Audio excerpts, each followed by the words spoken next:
Sud Radio, édition spéciale. Et l'invité de l'actu Sud Radio ce matin est Pierre Martinet. Pierre Martinet, ex-agent du service action de la DGSE et directeur associé de CorpGuard, société de sécurité économique. Pierre Martinet, bonjour. Bonjour. Pierre Martinet, j'ai envie, avant de parler de l'état d'urgence, de revenir sur l'enquête. L'enquête qui révèle ce matin des ratés judiciaires et policiers. Je m'explique. On retrouve pour au moins 2 des terroristes qui résidaient en France, Sami Amimour et Ismaël Omar Moustaphaï, la même équation insoluble, celle du non-respect des contrôles judiciaires et d'un fichage S inopérant. Un ratage qui rappelle celui dont avait bénéficié un des frères Kouachi. On n'y arrive pas, on n'y arrive plus, Pierre Martinet. Il faut reconnaître que c'est un échec total ce vendredi 13 parce que on a atteint, j'espère, cette fois-ci le paroxysme de l'horreur et effectivement, on est complètement passé à côté de la chose en laissant en liberté ces gens-là parce que ils sont beaucoup trop nombreux par rapport aux forces de police et aux forces de l'ordre qui sont censées les suivre et éventuellement les surveiller. Il faut environ entre 15 et 25 personnes pour surveiller un classifié fiche S. Donc imaginez-vous tous les fichiers S qu'il y a. On n'arrive pas parce que on s'est laissé déborder depuis de nombreuses années. On n'y arrive pas parce qu'on a laissé grossir le monstre depuis de nombreuses années par notre laxisme. Et aujourd'hui, on fait ce qu'on peut, mais on est débordé de toutes parts. Les Français ont du mal à comprendre cela, Pierre Martinet. Je vais même encore plus loin. Sami Amimour avait lui aussi été placé sous contrôle judiciaire. Pointage hebdomadaire en octobre 2012 pour avoir voulu se rendre au Yémen. Il a disparu des écrans radars en septembre 2013 et n'a jamais été retrouvé. Et il est revenu. Oui, non, mais je comprends que je suis aussi un citoyen français. Ça veut dire que la France n'a pas les moyens d'assurer la sécurité des Français? Aujourd'hui, je suis de cet avis-là. La France n'a pas les moyens d'assurer la sécurité des Français. Et quand j'entends le président de la République hier qui dit que la démocratie a la capacité à réagir, ça me scandalise. Et personne n'a noté cette phrase parce que j'aurais préféré qu'ils disent que la démocratie a la capacité à prévenir. Ça fait 20 ans, ça fait 25 ans qu'on prévient, ça fait 25 ans qu'on dit qu'il faut mettre les moyens et c'est le danger numéro 1 de notre sécurité. C'est cet islamisme qui a grossi depuis de nombreuses années. On a laissé grossir dans certains quartiers, dans certaines cités, le salafisme, grandir le salafisme qui a proféré des prêches anti-démocratie, anti-France, et puis on arrive on est arrivé jusqu'à 2012 où Mohamed Merah a frappé, et là déjà c'est là qu'on a découvert la fameuse fiche S, et c'est là qu'on a compris qu'on pouvait pas les suivre ni les surveiller. Ouais. Il y a quelqu'un qui a tiré une sonnette, à ce moment-là, il y a quelqu'un qui a tiré la sonnette d'alarme qui s'appelle le juge Trévidic.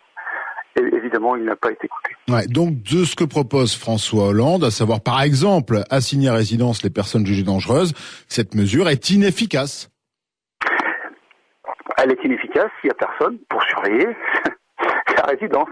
Si on dit à une personne, vous êtes assigné à résidence, merci de respecter cette consigne. Si on le surveille pas, il ne restera pas. Aujourd'hui, le barrage prend l'eau, ça déborde, on n'y arrive plus. Et les mesures qu'on prend dans l'urgence, toutes les mesures qu'on prend dans l'urgence, vous savez très bien que ce sont des mesures qu'on aurait dû prendre bien avant.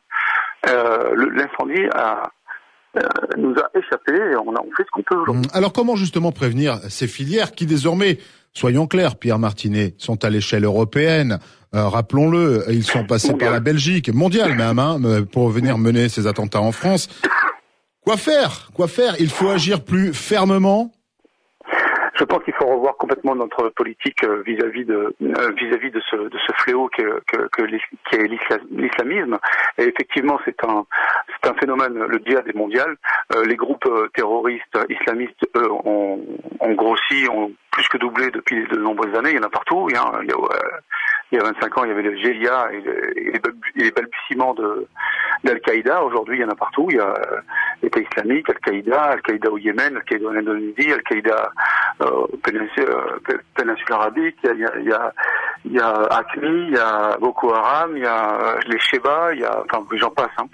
Donc aujourd'hui on est débordé. Ce qu'il faut faire urgemment, c'est revoir notre politique vis-à-vis de cette idéologie, parce que faut pas oublier que l'essence de ce terrorisme-là, l'essence, c'est l'idéologie salafiste, le wahhabisme.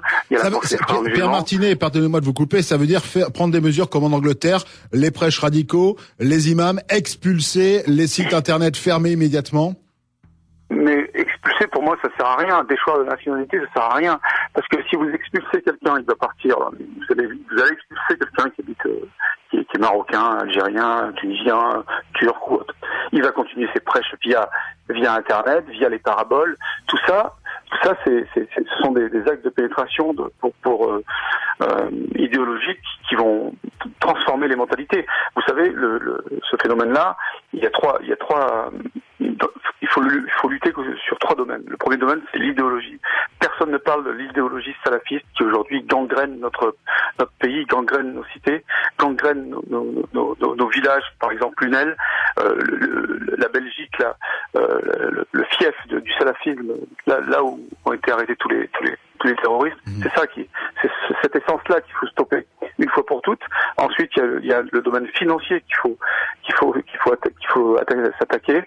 laquelle il faut s'attaquer, c'est-à-dire les pays du Golfe, notre politique vis-à-vis des pays du Golfe, qui est très trouble.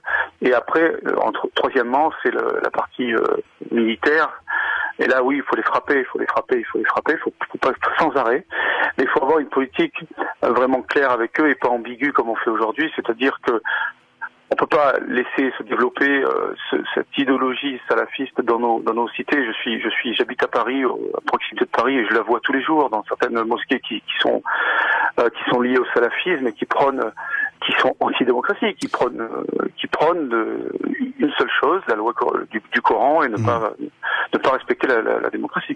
Pierre Martinet, ex-agent du service action de la DGSE, directeur associé de Corpgard, société de sécurité économique, était notre invité.